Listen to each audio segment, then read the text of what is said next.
Everyone, welcome back to our channel.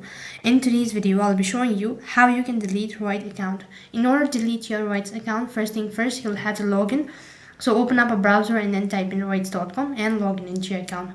Once you're logged in, it's going to take you to the home page, and from the home page, go ahead and tap the My Account button from the top and go to Settings.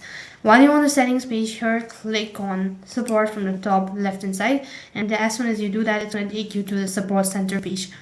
Now you begin with the deletion process. So basically, to delete your Riots game account, there's no such direct way. You'll have to contact the support team or submit a request or a ticket. Only then you'll be able to delete your Riots game account. When you're on this page, you'll need to scroll down a bit and you'll need to log into your account once again. So click the sign in button from the top one more time. So this is how the interface is going to look like.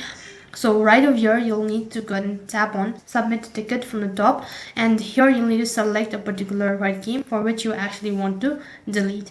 Now I'm gonna go with the Valorant. So after that, it's gonna take you to the submit request page. Here you'll need to select a request type. So in my case, we're doing delete.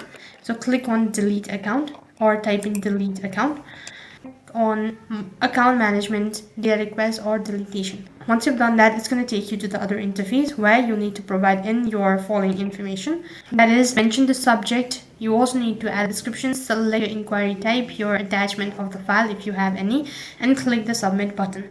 As soon as you're done submitting all of these information, then you have successfully submitted the ticket. All you have to do is wait patiently until you get further notified.